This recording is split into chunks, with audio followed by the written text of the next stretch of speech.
Ya. Tenemos acá el primer ejercicio de Market of Lemons.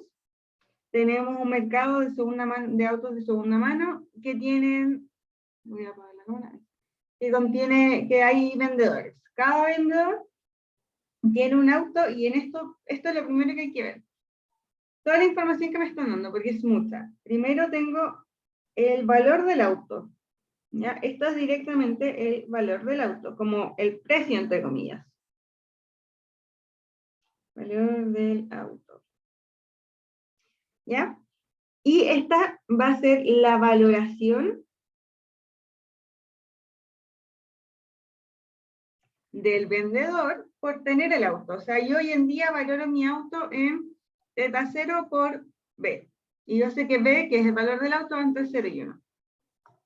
También tengo un continuo de vendedores que tienen esta valoración. O sea de compradores, perdón.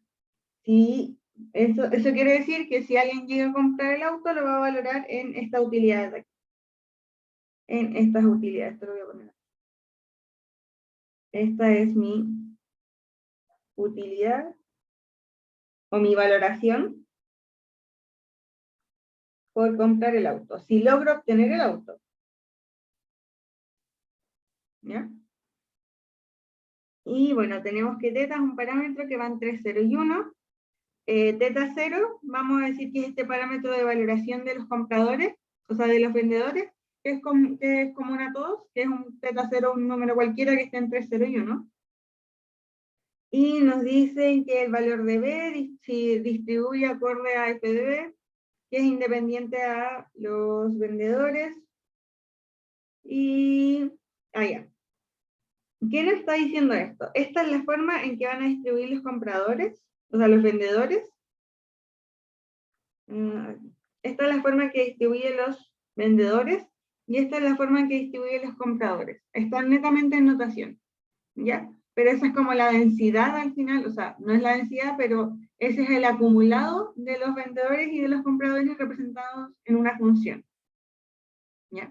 Vamos a asumir que el valor V es conocido para los vendedores y que los compradores solamente saben las distribuciones. Entonces, pregunta A. Básicamente la pregunta A es, ¿quiénes venden y quiénes compran?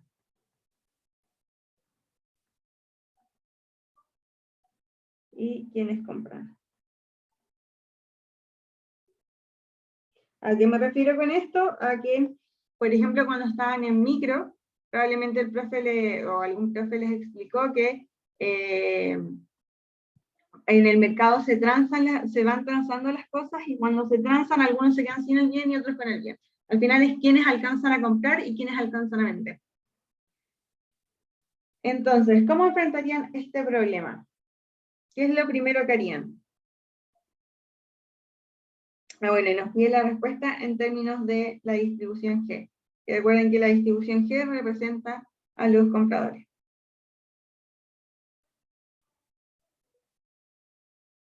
¿Se les ocurre algo cómo iniciar?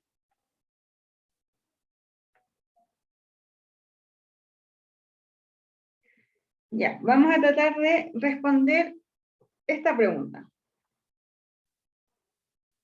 ¿Cuándo hay transacción? Creo que esta es la mejor forma de entenderlo. ¿Cuándo se produce una transacción? Cuando el vendedor vende y el comprador logra comprar. Y sabemos que, voy a ir escribiendo todo lo que digo para que quede igual registrado. Después les podría subir este documento porque va a tener esta información. Entonces, el vendedor solo va a vender si es que el comprador ofrece más que mi valoración por mi vehículo. Es decir, el vendedor tiene una valoración de teta 0 por V de su vehículo. Solamente lo va a vender si es que el comprador le ofrece más que eso, porque si no, me lo quedo, porque hoy en día me da esa utilidad. Entonces, el vendedor solo venderá si el comprador ofrece más que mi valoración.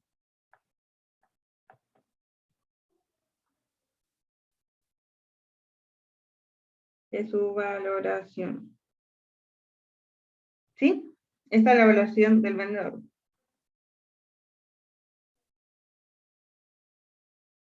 ¿Ya? Y eso va a pasar cuando las utilidades por comprarlo son mayores que las utilidades mías por mantenerlo. Es decir, que vamos a decir que se produce la compra cuando las utilidades, lo voy a hacer en particular, cuando las utilidades del vendedor, que en este caso sabemos que las utilidades del vendedor, solo por tener el auto, o sea, la valoración del vendedor por tener el auto, es esta, y voy a vender cuando esto es menor o igual que lo que le están ofreciendo al vendedor, que sería esto. ¿Sí? Ahí utilizo solamente las funciones de utilidad de valoración que me dan en el enunciado. Entonces yo sé que si esto pasa, entonces hay una transacción. Si yo despejo esto, sé que esto es lo mismo que, bueno, aquí voy a escribir esta parte de nuevo para que quede ahí. Y aquí me faltó por B. Y yo sé que como es un mismo B, porque estoy hablando de un vendedor en particular, entonces esto va a ser lo mismo que esto. Voy aquí a escribir 2 veces. Ya. Y aquí ya tuve algo de información. ¿Sí? Que solo se va a producir una transacción cuando el valor de teta que está en la valoración del comprador sea mayor que la valoración teta 0 que está en la valoración del vendedor. ¿Ya? Y recordemos que teta siempre se mueve, o sea, pertenece al intervalo por enunciado, pertenece al intervalo entre 0 y 1. ¿Sí? Por lo tanto, la transacción se va a producir cuando teta pertenece al intervalo ¿entre qué valores dirían ustedes? ¿Qué valores tiene que tener teta para que haya una transacción? Lo vimos acá. ¿Entre teta 0 y 1? ¿O... Exacto. Entre teta 0 y 1. Y entonces ahí ya puedes sacar los primeros valores de teta. Teta tiene que estar entre teta 0 y 1 para que haya una venta, para que haya una transacción. Entonces ya tengo al final, tengo de cierta forma la densidad o sea, tengo el valor de los compradores. O sea, si tengo un comprador que tenga un teta entre teta 0 y 1, entonces sí, él sí va a poder comprar. Y sabemos, porque lo vimos en el enunciado también, que los compradores están representados ¿por qué función? ¿Qué función representa a los compradores? Veamos acá arriba. G, ¿cierto? Y como G es una función de distribución, cuando yo escribo G de teta, por ejemplo, estoy diciendo que va desde el... Si G, y si G va entre 0 y 1, eso significa que estoy tomando, y aquí tengo G entre 0 y aquí tengo G entre 1. Recordemos que las funciones de distribución siempre toman, por ejemplo, si aquí está teta, G de teta significa que tomo todo hacia atrás.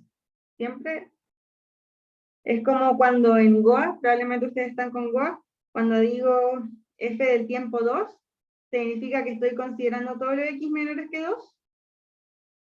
Entonces aquí el g significa exactamente lo mismo. Es una función de distribución. Entonces g de teta significa todos los vendedores hasta teta. Por lo tanto, ¿cómo yo podría... Pues, g de teta. ¿Cómo yo representaría a todos los compradores entre teta 0 y 1? Si yo sé que G de teta representa a todos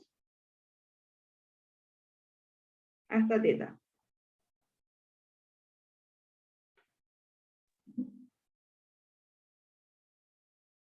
¿Cómo representarían justo la parte contraria? Desde teta 0 hasta 1.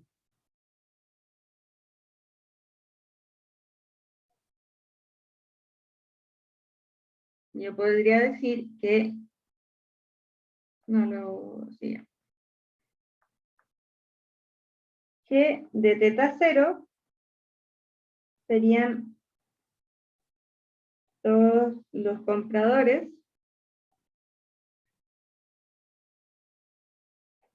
entre 0 y teta 0. Por lo tanto, 1 menos G de teta 0 representa justo el complemento, que serían todos los compradores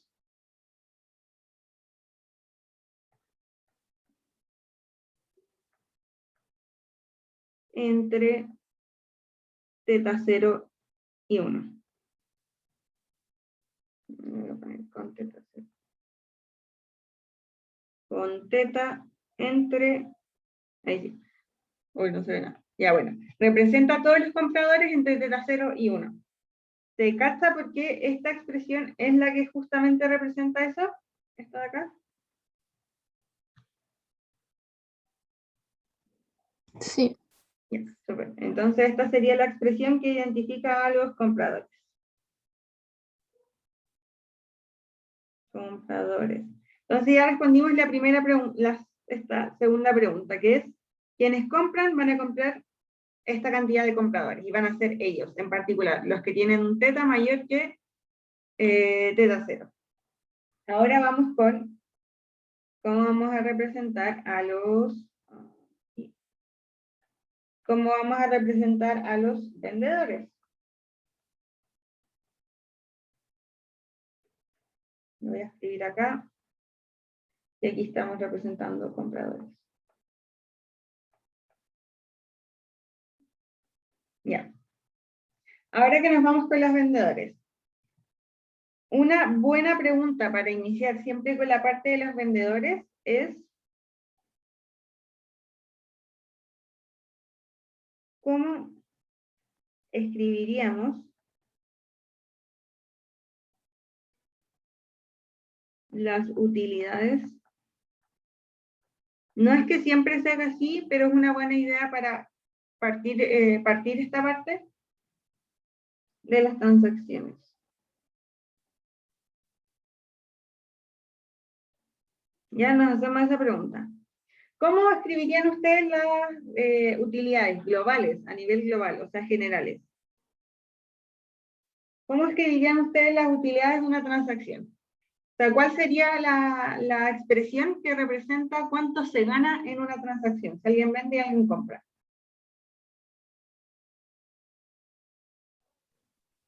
Para el que vende es como lo que le pagan, o sea, la valoración del comprador. Claro, entonces va a ser de cierta forma como la resta, po. La resta Claro. entre lo que está ganando uno y lo que está vendiendo el otro por su valoración, etc.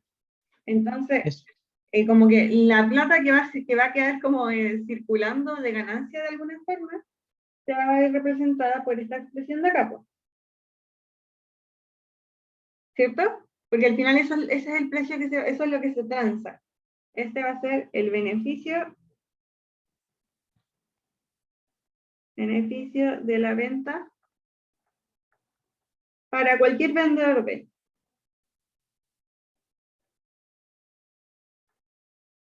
Con valor B. ¿Sí? Porque veamos acá arriba, po. Esta de acá, aquí está, es la utilidad de comprar. Entonces, el precio que se transa va a ser la utilidad, o sea, no el precio que se transa, como el beneficio va a ser, al final, lo que valoraba el comprador menos lo que valoraba el vendedor. Al final, ese es como el beneficio que queda suelto, de cierta forma, para expresar las utilidades totales de una transacción. ¿Sí? Y entonces, yo sé que tengo diferentes vendedores, como lo vimos en el enunciado, nos planteaban que cada dueño de auto tiene un valor por su auto. O sea, cada auto tiene cierto valor. Y es único. Entonces, ese va a depender netamente de quién está vendiendo. Entonces voy a tener diferentes B para diferentes vendedores. Entonces, a partir de B, yo voy a encontrar quiénes son esos vendedores que alcanzan a vender. Entonces, yo voy a simular que tengo dos vendedores. Y tengo dos vendedores. Si tengo dos vendedores, a uno le voy a llamar B y al otro le voy a llamar B'. ¿Por qué al otro le voy a llamar B'? Porque aquí me dan como un pequeño hint que cuando me dicen que defina cuáles son los que van a vender, ocupe esta expresión como B', pero en realidad es por eso. Si quieren, le pueden poner B0 o como quieran. Pero ya, yo voy a imaginar que tengo estos dos vendedores. Recordemos que ambos tienen una valoración por el auto, o sea, tienen un valor que va entre 0 y 1. Eso es importante recordarlo. Por lo tanto, yo sé que las utilidades de transar con el vendedor B son diferentes que las utilidades de transar con el vendedor B'. Y debería ordenarse de la siguiente forma. O', B. Las utilidades de esa transacción van a ser mayores que las que se generan a través de esta transacción. Ay, ¿qué le puse más? Menos.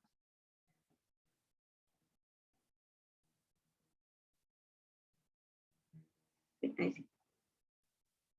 ¿Se entiende por qué pasa eso? O sea, ¿lo ven? De hecho, si quieren pueden verlo de la siguiente forma para que sea más fácil.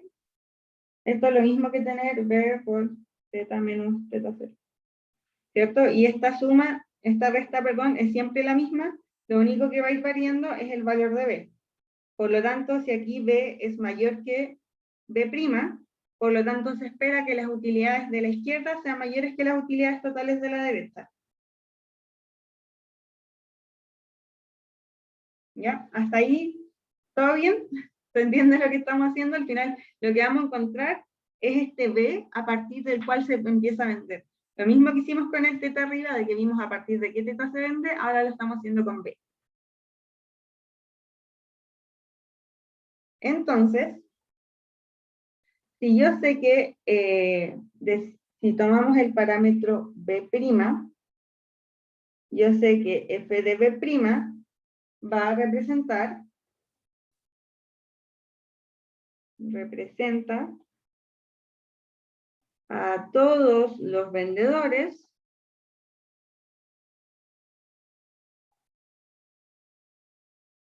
con B menores, o sea, con B's menores, ¿ves? Menores que B. ¿Sí? Por lo que conversamos antes, porque es una función de distribución. ¿Sí? Entonces, si yo digo que mi función de vendedores, estoy considerando este B' un parámetro, todavía no defino cuánto vale B'. Yo sé que esto va a representar a todos los compradores que tienen un B mayor que B', por lo mismo que conversamos antes, pues si 1 menos G representa a todos los compradores con un teta mayor que teta 0, aquí es lo mismo. Entonces vamos a decir que 1 menos F de B' representa a todos los vendedores con un B mayor que B'. Y esto no nos dice nada, porque nosotros nos decimos que a partir de B' exactamente los compradores compran, o sea, los vendedores venden o algo, pero sí nos ayuda como un parámetro. ¿Por qué? Porque yo sé que esta cantidad, si yo considero el supuesto de que B' es justo ese vendedor, el primer vendedor que vende, si yo considero que B' es el primer vendedor que vende, entonces yo sé que esta expresión debe ser igual al número de compradores. ¿Cierto? La cantidad de los que venden tiene que ser igual a la cantidad de los que compran. Por lo tanto, para encontrar este B', que es justo a partir de cuál vendedor se empieza a vender, yo voy a igualar las expresiones. Entonces yo voy a decir de acá, de aquí, yo puedo concluir entonces que yo sé que 1 menos f de b tiene que ser igual a 1 menos G de teta 0. ¿Están de acuerdo con eso?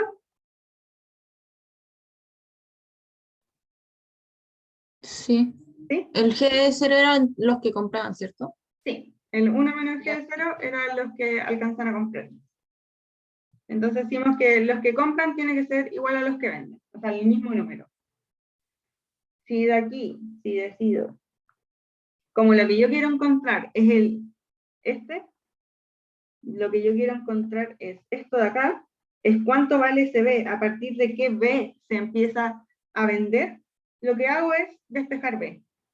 Entonces, vamos a despejar B, sabemos que en este caso se va a ir se va a ir entonces me va a quedar que B', o sea, el valor a partir de que B se empieza a vender, va a ser igual a F de menos 1 de G de teta 0. Uy, que me quedo horrible. ¿Sí? A partir de este B, a partir de este B, se empieza a transar.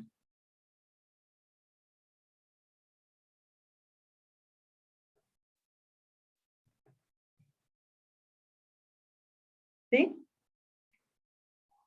Entonces, si a partir de este B se empieza a transar, considerando que B' es un B arbitrario cualquiera, pero aquí ya encontramos cuánto tiene que ser su valor para que se venda, entonces yo sé que B pertenece al intervalo, así como antes definimos que teta tenía que estar entre teta 0 y 1, ahora definimos que B tiene que estar entre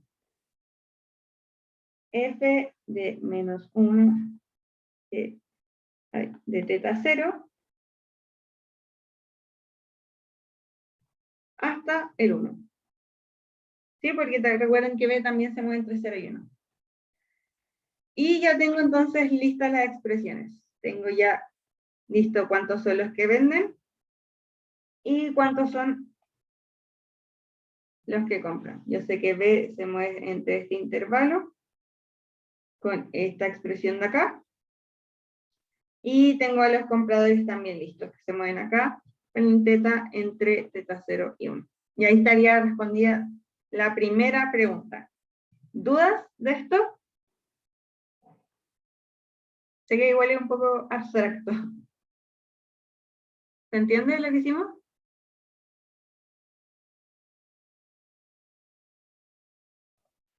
Sí, se entiende. Yo me perdí un poco. Cuando Eh, despejaste el B, en verdad, el B', ¿Aquí? funciona el menos uno. Ah, ya, Ah, pues, ya lo pasé. Ah, ya. sí, Ah, la ya. verdad, literal le puse como F a la menos 1 Ya, para ya, despejar el que bueno. está ahí adentro. Ya, ok. Ya, y ahí encontramos entonces el web. Ahora la pregunta B de este ejercicio es: encuentre las funciones de oferta y demanda en términos de G y F respectivamente. Entonces vamos a la B. Ya. Encuentre, lo voy a anotar para que no se nos olvide. Encuentre la oferta y la demanda.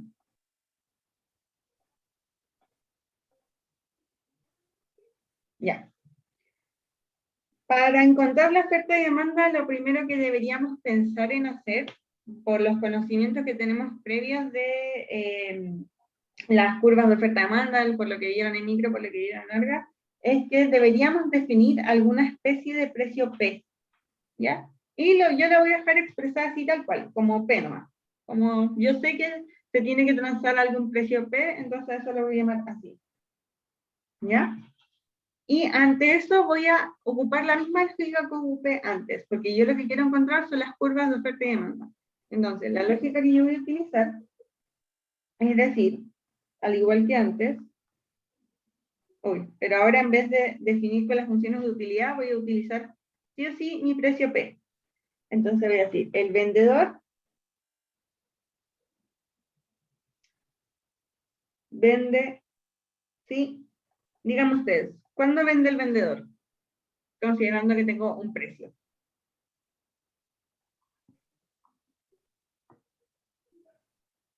Con la que vimos antes. Si la valoración es mayor. Ay, no me equivoqué. Pero va por ahí, pues. Si el precio es mayor, si el precio que me ofrecen es mayor a... Si la valoración es mayor al precio, ¿no? Exacto. Entonces voy a vender si es que el precio que me están ofreciendo es mayor que la valorización que yo tengo por mantener mi auto.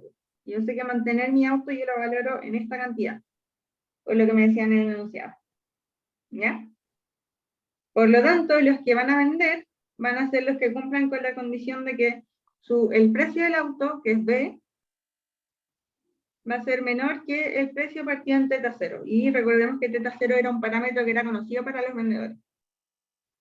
¿Ya? Entonces yo ya sé que los que cumplan esta condición, los que tengan esta valoración, o sea, este valor de auto, van a vender si es que es menor al precio que me ofrecen partido en el teta. O sea, es decir, y nosotros ya sabemos que los vendedores están representados por FDB. Por lo tanto, ¿quiénes van a ser? O sea, ¿cómo represento quiénes van a vender? Si ya sé cuál condición se tiene que cumplir, es esa de ahí. Le voy a poner SDP, que esta es la función de oferta. ¿Cuánto es la oferta? Van a ser todos los F, o sea, F representa a todos los vendedores, tal que el B sea menor que esto. Pues recordemos que cuando tengo un F de algo, son todos los menores a ello, y justo yo quiero todos los B menores que P partido en teta 0, entonces esta expresión es perfecta. Entonces, esta va a ser mi curva de oferta. Súper fácil. Por otro lado, entonces esto es para el vendedor. Ahora voy a hacer lo mismo con el comprador. Sí.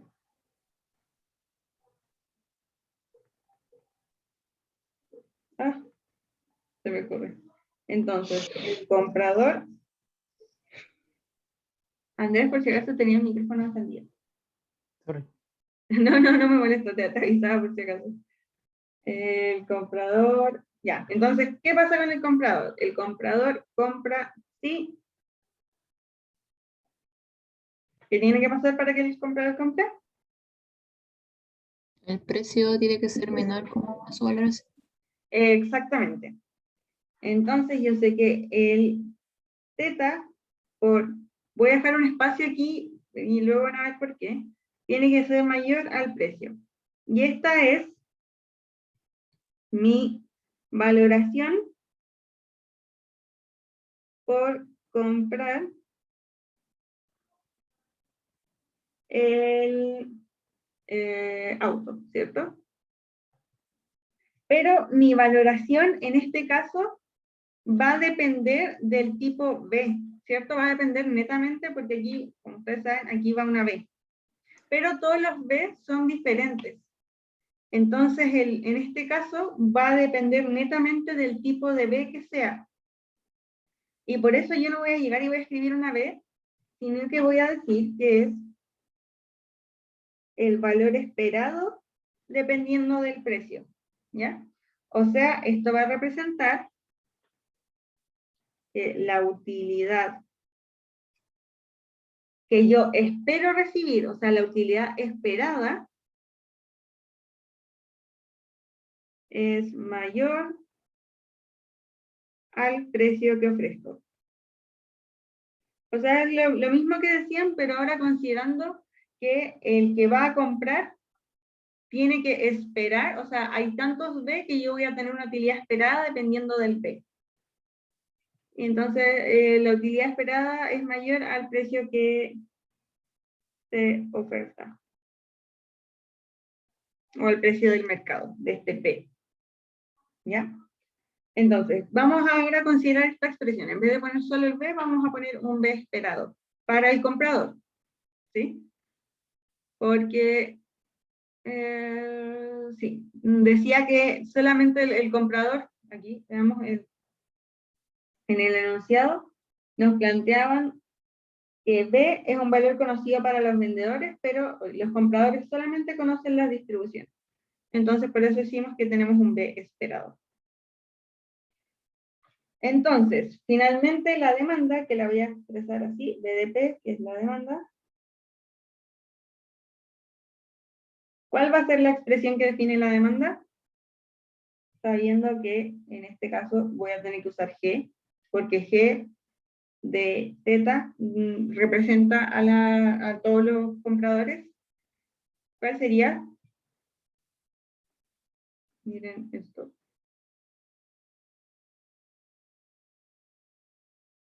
Ahí sería 1 menos el G de 1 menos teta G por el B, ¿o no?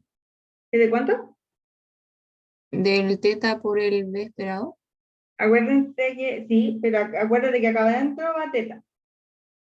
Por lo tanto, si yo despejo teta, me quedaría esto. Ah, sí, pues ya. El P partido en el valor esperado. En el valor esperado de aquí. Entonces, esa sería la demanda. Esa sería la función que representa la curva de demanda. Pero aquí el problema es que todavía estamos teniendo una pequeña incógnita, que es cuánto es el valor esperado de B. Y eso ustedes saben calcularlo porque lo vieron en clase. Entonces, por ahora, lo único que nos falta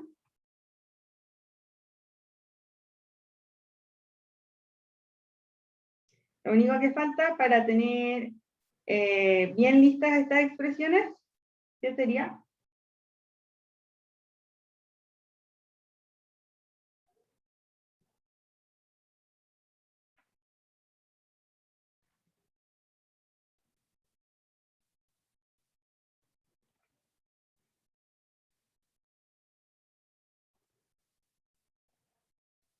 Lo único que falta sería calcular el valor esperado de P. Que en la B, déjenme ver si es necesario. No recuerdo si en la B que era necesario. No, no es necesario. Ya. Hasta aquí, hasta estas expresiones podemos dejar la B, que es oferta y demanda, porque en la C ya nos piden calcular directamente considerando las funciones de densidad. Pero lo único que nos estaría faltando es calcular justamente cuánto es ese valor esperado. Y recordemos que ustedes saben calcular ese valor esperado, porque en clase vieron que el valor esperado de P sería igual a, bueno, el valor esperado de un B, dado un B menor que, en este caso, P menor que teta 0, igual a 1 dividido en F de P partido en. No sé si se acuerdan de esta expresión. F de B. ¿Recuerdan eso? Lo tienen que tener anotado por ahí en su cuaderno. No mucho, Sí, la me verdad. acuerdo que la vimos, pero como que no la ocupamos, entonces. No, ya, es que eso. Sí, eso mismo. Como que No, nunca, o sea, nada de esto probablemente lo aplicaron tanto. Así que, bueno, pero esa es la expresión que ahora sí vamos a calcular. Vamos a calcular esa integral. Y ahora vamos a ver cómo. Pero leamos la pregunta C. Ahora tenemos unas nuevas funciones de densidad, que es F y G. Recuerden que son las funciones de densidad de F grande y G grande, respectivamente. Entonces ahora vamos a encontrar el equilibrio de mercado. Recuerden que el equilibrio de mercado, ¿cómo lo calculamos? ¿Cómo se calcula el equilibrio de mercado? ¿De Orgaz? ¿O multi? O sea, ¿cómo? La oferta igual a la demanda. Exacto, entonces el equilibrio de mercado es, en este caso, yo lo definí como S. S igual a la demanda, ¿sí? Ahí vamos a calcular el equilibrio de mercado, asumiendo que F y G distribuyen uniformemente entre 0 y 1. ¿Por qué esta información es tan importante? Ahora vamos a darnos cuenta que vamos a poder convertir estas funciones de distribución F grande y G grande en números, o sea, en una expresión más aterrizada. ¿Por qué? Porque nos están diciendo que tengo las funciones de densidad y que distribuyen entre 0 y 1. Y por último nos dicen si es que el trato es eficiente. Ahí vamos a ver por qué. Entonces, tengo esta expresión enorme. Porque básicamente, como decía la Connie, lo único que tenemos que hacer es decir que la demanda tiene que ser igual a la oferta, que donde la anoté la oferta, ahí está. F, no, S de P. Y la demanda es 1 menos G de P, tiene el valor esperado. Y esta es F de P partido en Z0.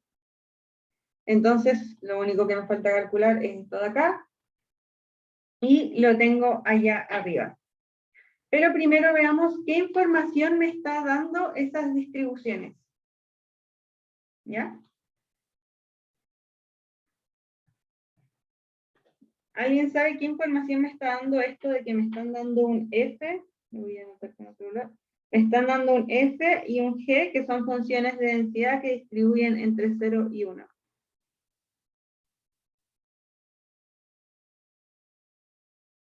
¿Cómo funciona esto? Esto me va a ayudar a calcular estas expresiones de aquí. ¿Por qué? Porque dado que F y G distribuyen así, y cada una corresponde a F grande y F chica, entonces yo puedo llegar y puedo decir que ahora S de P, que era F de P partido en teta 0, voy a decir que es lo mismo, netamente porque distribuyen uniforme entre 0 y 1, voy a decir que esto es lo mismo que P partido en teta 0. Y esto es netamente por las propiedades de las distribuciones. Y me va a pasar entonces lo mismo para la demanda, que de P va a ser igual a 1 menos G de P partido en el valor esperado. Entonces eso es lo mismo que yo escriba 1 menos directamente P dividido en el valor esperado. ¿Ya? Ya tengo entonces, ya sé básicamente que lo que tengo que igualar es 1 menos, voy a ir a escribir todos los pasos, partido en el valor esperado, igual a P partido entre 2 ceros. Entonces, lo único que me entorpece poder encontrar aquí el resultado, o poder encontrar cuál va a ser el teta, etcétera, es esto de acá. Y ahora sí pasamos a calcularlo directamente. Vamos a tener valor esperado. Y ojalá puedan ver cómo la tienen escrita en su cuaderno para que vean cómo es la aplicación directa. ¿Ya? Pero aquí está. Recuerden que aquí, que esta es la más genérica, lo escribí como F, o sea, la función de eso, y aquí lo escribí directamente como P partido en teta 0, por lo que les mencioné, de que son funciones de densidad. Y esto por la integral entre 0 y P partido en teta 0 por B. Y ojo de nuevo aquí, que antes tenía esto respecto de F de B, y ahora voy a poner directamente respecto de B. ¿Cuánto vale esa integral? Así como ustedes la ven. Ya, 1 partido P. Eso es B cuadrado partido en 2. Y eso lo tengo que evaluar entre 0 y P de teta 0. Esto es lo mismo que P dividido en teta 0 al cuadrado partido en 2 por P partido en teta 0. Entonces, este se va a hacer con otro ahí. Este se va a ir con este, entonces me queda directamente P dividido en 2 por teta 0. Ese va a ser entonces el valor esperado. ¿Tina? Ujú. Una consulta. Cuando igualaste, por ejemplo, lo de las funciones del f y del g, como a igualarse a lo que tenía adentro, porque distribuían uniformemente, ¿Sí? eh, en los ejercicios que tengamos que hacer, como que siempre van a distribuir uniformemente, o si no, ¿qué haría ahí? ¿Cómo lo sacaría? Estudiar cómo se comportan otras distribuciones. A mí en particular me tocó que el profe, o sea, todos los ejercicios que vimos eran con esta distribución y en la prueba el profe puso otra distribución y fue súper caótico. Y es netamente ver cómo funcionan otras distribuciones. Si quieren les puedo mandar el ejercicio en mi prueba para que vean cómo se realiza. Cuando no se pasa, Ya, porfa. hay que multiplicar por cosas misteriosas, pero es básicamente ver cómo funcionan otras distribuciones. Por lo menos esta que es uniforme y va entre 0 y 1 y es como bien bonita, solo se convierte en adentro. Ya, gracias. Ahí se los voy a preguntar a la profe si lo puedo subir. Si no lo puedo subir, pídamelo por WhatsApp. Ya, porfa. Ya. Entonces aquí ya tendríamos el valor de y por lo tanto solo me queda igualar. Entonces volviendo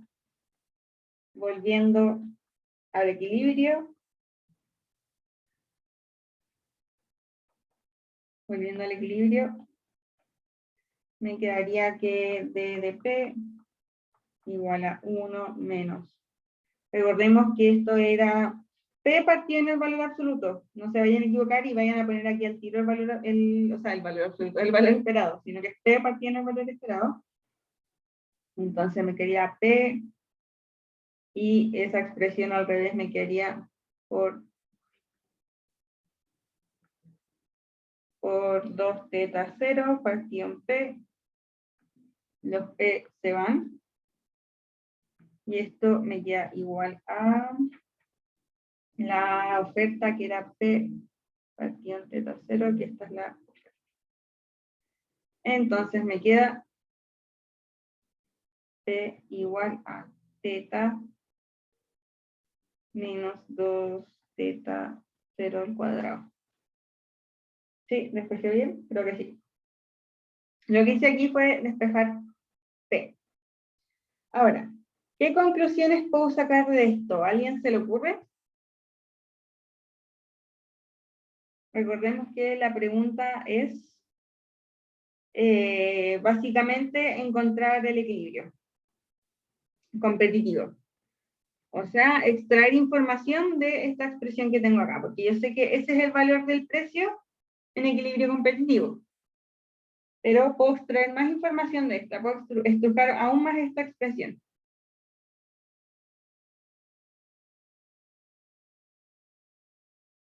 ¿Qué pasa con los precios siempre, siempre, siempre? Los precios tienen que ser positivos o cero. Eso significa que esta expresión de acá jamás debería ser negativa. Porque si es negativa no tendría ningún sentido para el mercado. Por lo tanto, yo sé que teta 0 menos 2 debería ser al menos mayor o igual que 0. Eso me da otra información. Eso me dice que el mercado solo va a resultar o solo va a tener sentido cuando teta es menor que un medio. ¿Ya? Y eso nos da más información. O sea, por darse cuenta de esto, tenían como un puntaje aparte en este ejercicio al menos. ¿Sí? Porque estamos restringiendo aún más el problema. O sea, ya no nos sirven todos los tetas que van entre teta 0 y 1. Ahora teta además tiene esta condición de que tiene que ser menor que un medio para que resulte el mercado, si no, no tiene sentido tener precios válidos. Y aquí ya tenemos todo, pues ya tenemos el equilibrio, o sea, ya tenemos el precio del equilibrio mercado, y aparte tenemos el valor de teta. Para estas distribuciones, si las distribuciones cambian, van a ser diferentes, esto va a ser diferente, no va a tener las mismas condiciones.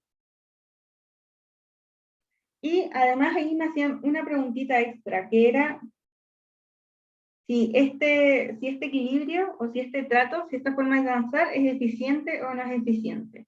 Oh, disculpen, ¿se salió algo? ¿Ven mi pantalla? Sí, se ve, pero como que va y viene. Oh, sorry. No, pero ya está. Ya, bueno, ahí sí.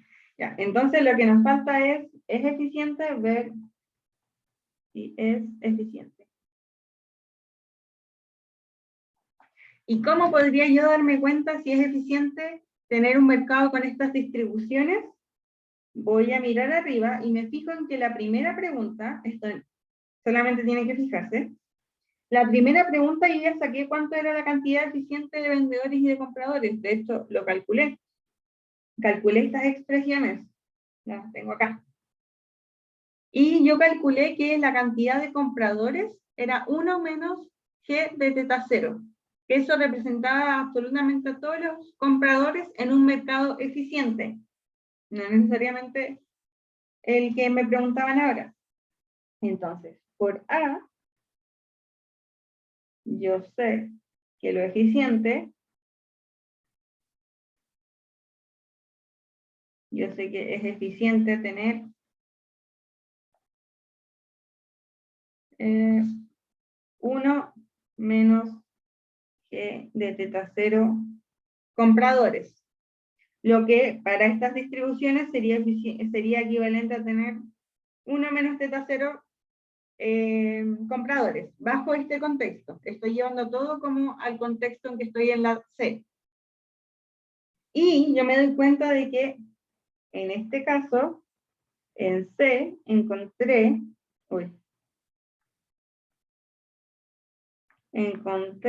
que la demanda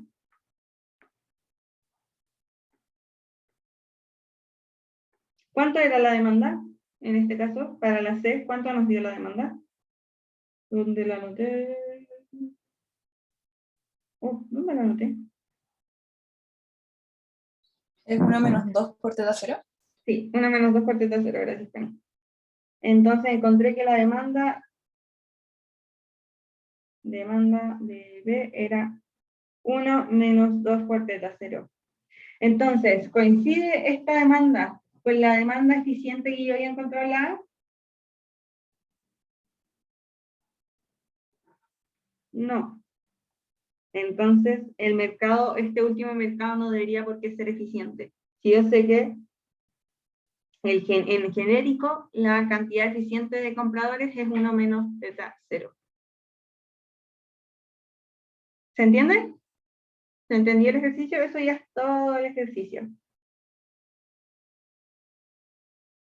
Bueno, ahí les voy a subir la pauta y la pauta es harto más corta que esto, en verdad. Es como, literalmente son como 10 líneas. Y traté de explicarlo de la manera que más se entendiera la expresión y los términos raros.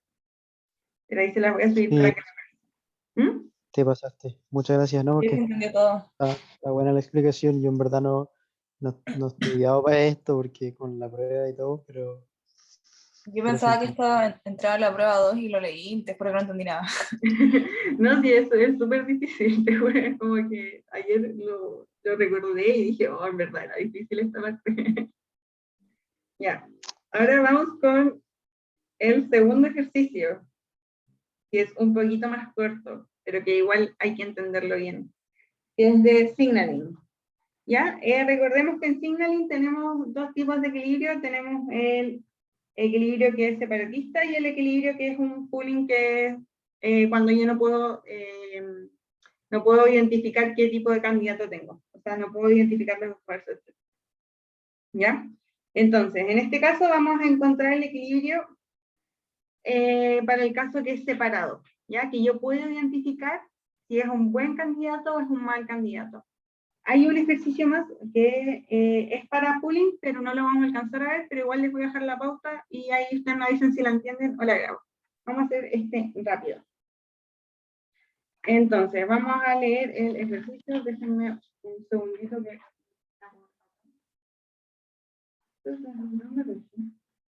Ya, pero leamos mientras. Entonces,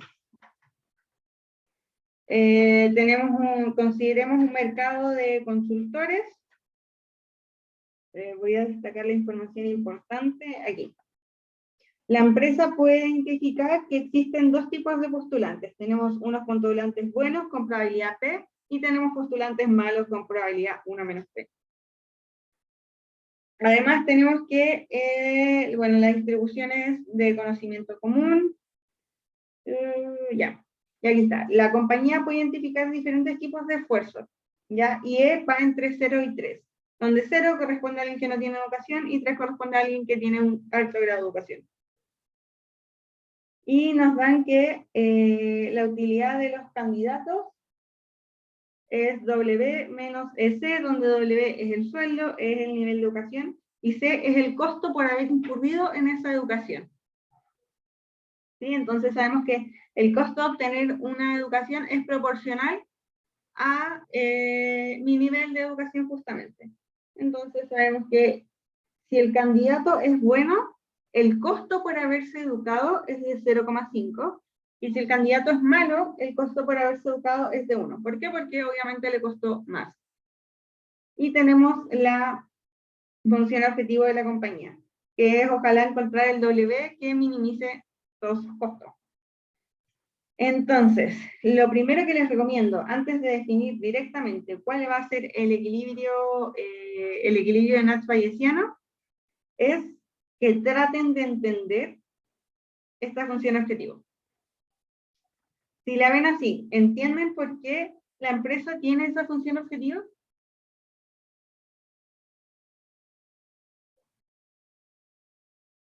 ¿Lo captan?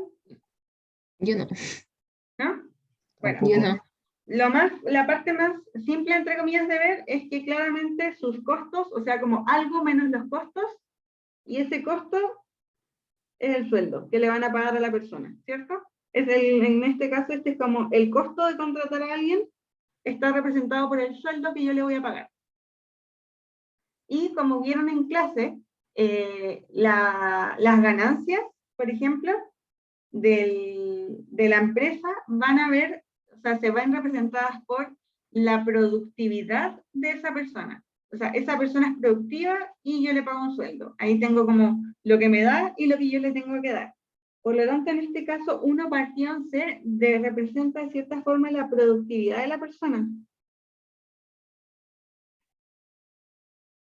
¿Y por qué 1 partido C va a representar la productividad? Porque yo sé que los costos es cuánto le costó a esa persona llegar a ese nivel de educación. ¿Sí? Entonces, si a una persona le costó poco, como los costos están en la escala 0,51, yo sé que a la persona que le costó menos probablemente sea más productiva para mí. Por lo tanto, yo voy a decir que la productividad para el bueno, la voy a definir como 1 partido en 0,5, que es 2. Y la productividad para el que es malo, que era 1, lo voy a representar así. Entonces, lo que hizo esta compañía es encontrar alguna función en torno a lo que ellos saben, que ellos pueden identificar si les costó 0,5 o 0,1. Eso es lo único que pueden identificar.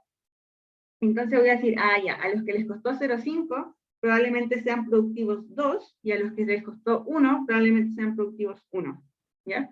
Entonces eso es lo que pensó la empresa para estructurar esta función. ¿Ya? Y esto de acá, que siempre lo van a ver, que de hecho probablemente en clase lo vieron así, ¿recuerdan qué representa esa P de C dado E? Lo voy a anotar aquí porque siempre se olvida. Y esto es la probabilidad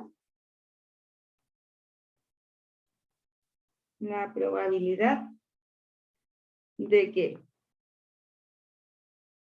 dado que hago un esfuerzo E,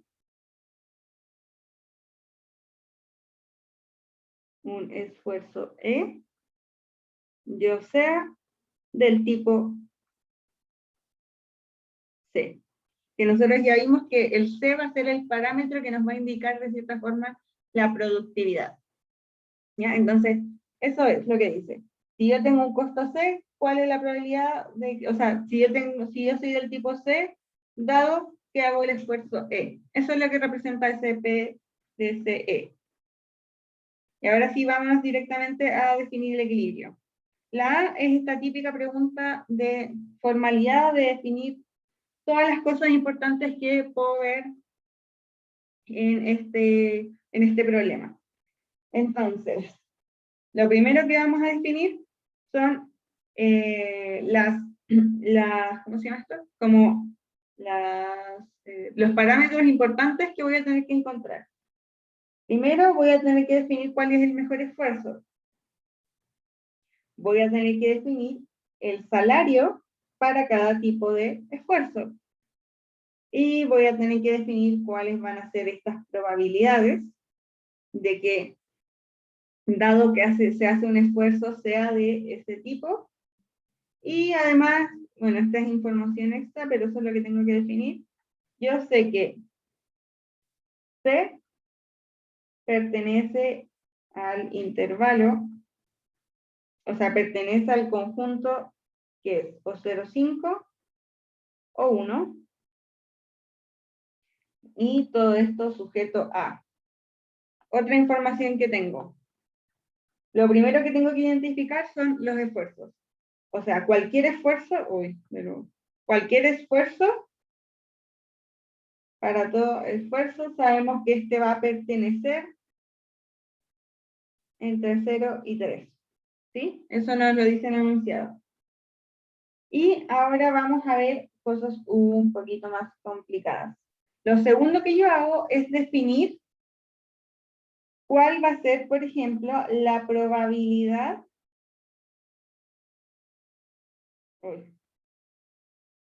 de que yo sea de un tipo, dado un esfuerzo, esa siempre tiene que ser mayor o igual que 0, ¿cierto? Porque es una probabilidad. Es la probabilidad de que yo haga un esfuerzo y sea de un tipo. Pero además, yo sé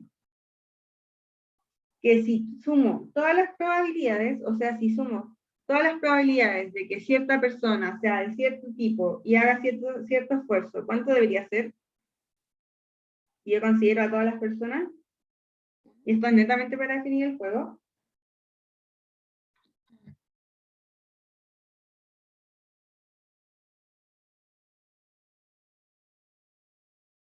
¿Cuánto es? Al final esto es la probabilidad de que al final todos los tipos tengan, o sea, realicen algún esfuerzo, y eso es 1, ¿sí? Porque estoy sumando todas las probabilidades, o sea, de que todos los tipos, dado que son de cierto tipo, hagan un esfuerzo. Lo otro que tengo que definir, bueno, aquí ya lo definí, que es el C, que va entre 0,5 y 1.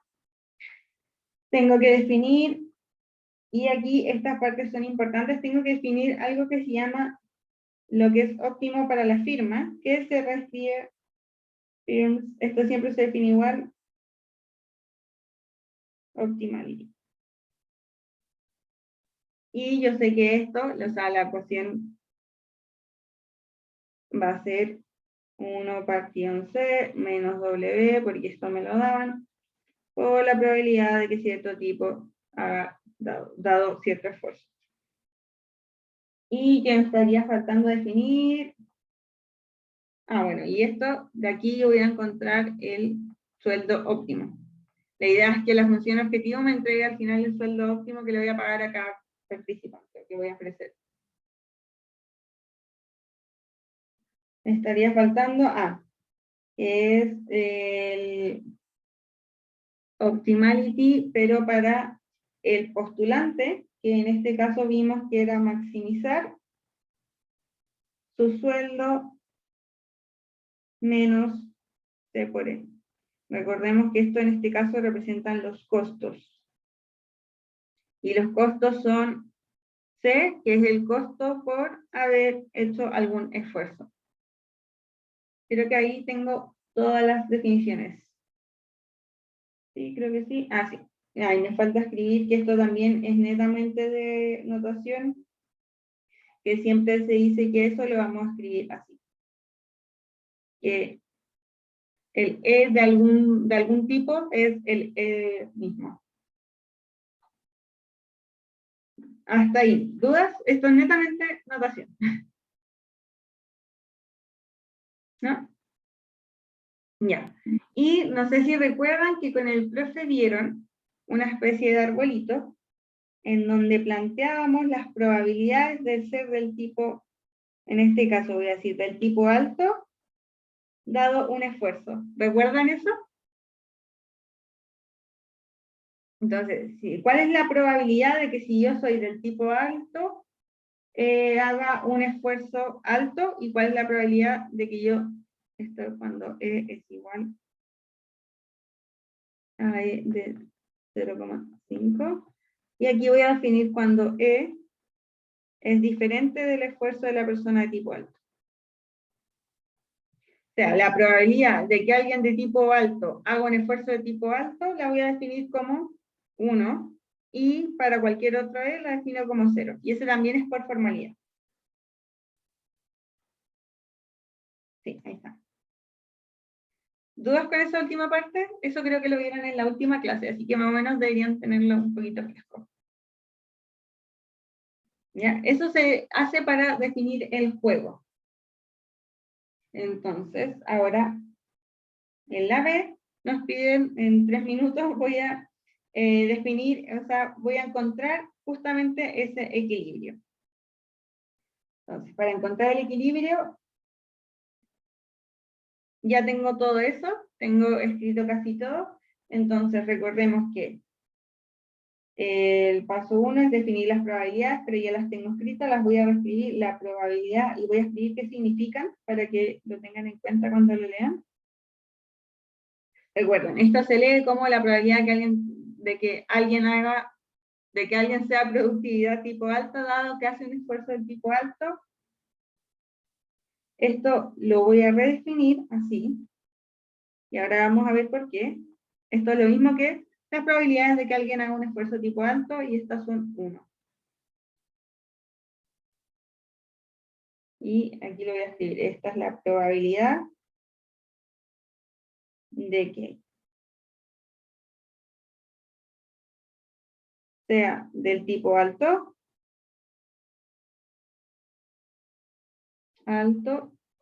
dado que haga un esfuerzo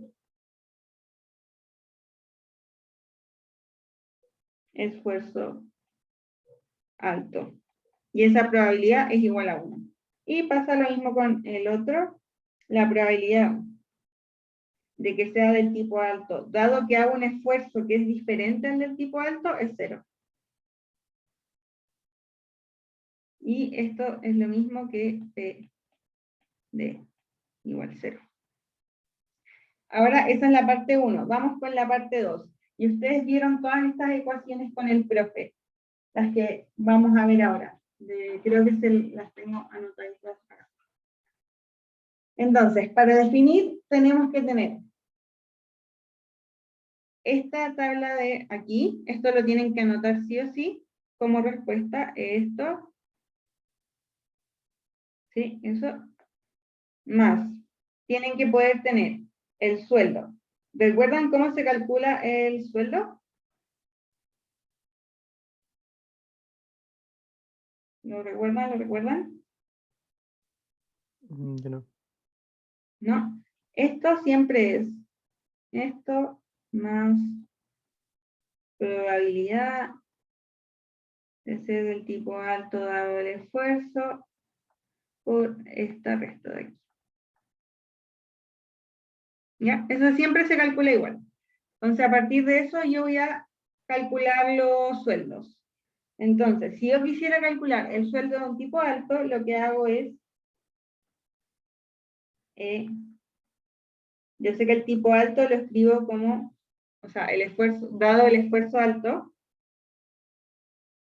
ese lo voy a escribir como 1, porque yo sé que esto vale 1, esa es la productividad 1, más, esto se convertiría en esta probabilidad,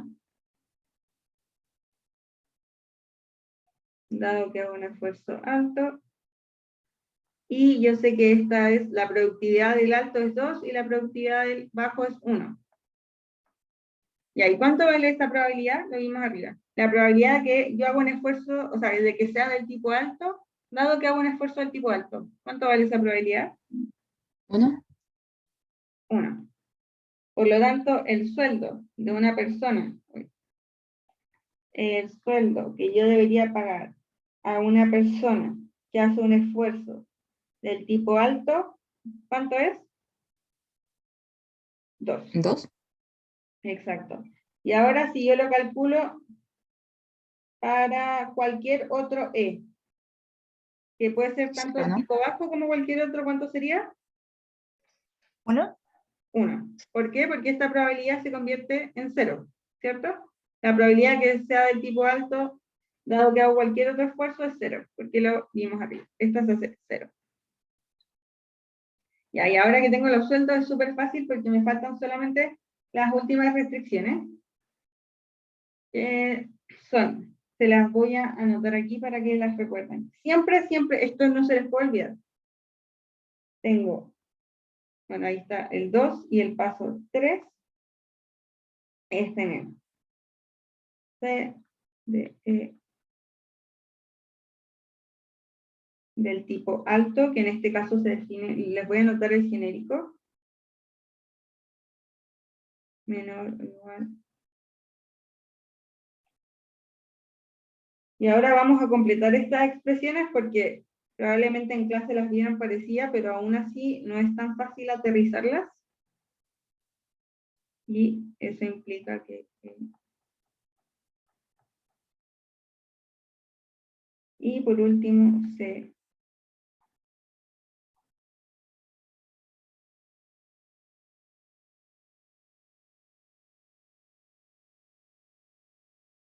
Ya. Esto que tenemos acá. Esto ahora lo vamos a escribir con los datos del ejercicio directamente, que ya los tenemos. Voy con, a esto le voy a poner, ya nos queda poquito. A esto le voy a poner 1, 2 y 3. Ya. Voy a definir la primera. ¿Cómo escribirían ustedes este costo que está representado aquí?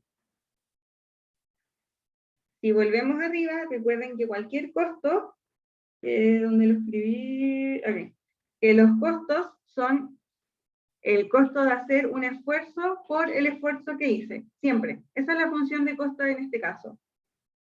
Por lo tanto, la función de costos de alguien del tipo alto, o sea, de alguien que hace un esfuerzo alto y es del tipo alto, ¿cuál sería?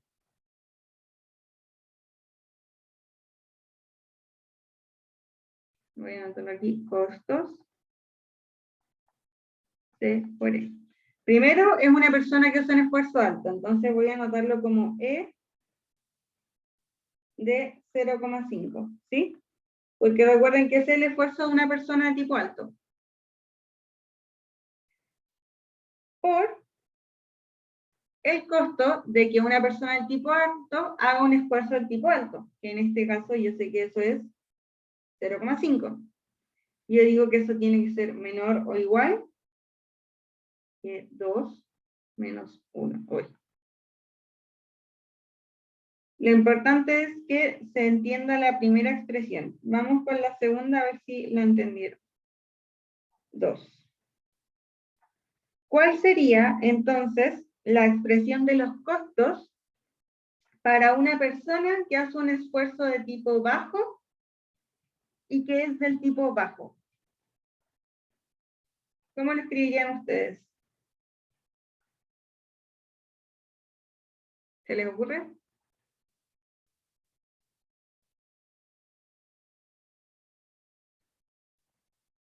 Recordando siempre que los costos son C por E.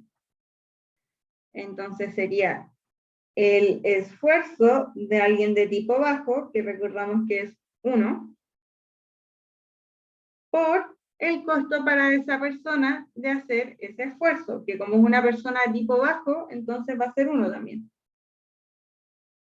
Y eso es igual a 0.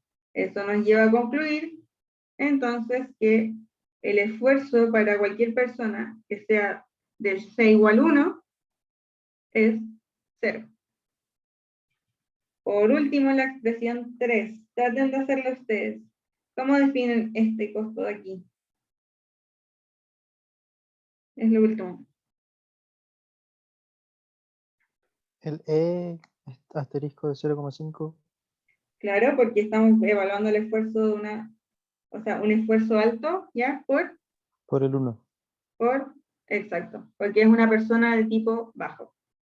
Y eso tiene que ser mayor o igual que 2 menos 1 de nuevo. Esto implica, bueno, esto implica que el esfuerzo de una persona de tipo alto, o sea, hacer un esfuerzo alto tiene que ser menor o igual que 2, y aquí tenemos que hacer este mismo esfuerzo, tiene que ser mayor o igual que 1. Y ahí ya tengo básicamente todo.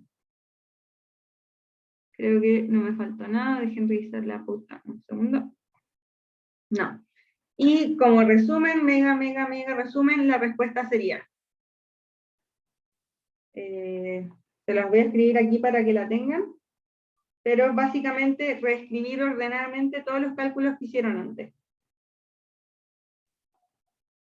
Pero para que lo vean igual. Y esto es igual a 1. La probabilidad, si se dan cuenta, uno siempre toma el tipo alto como referencia. Eso es 0. E de 1 calculamos que era igual a 0.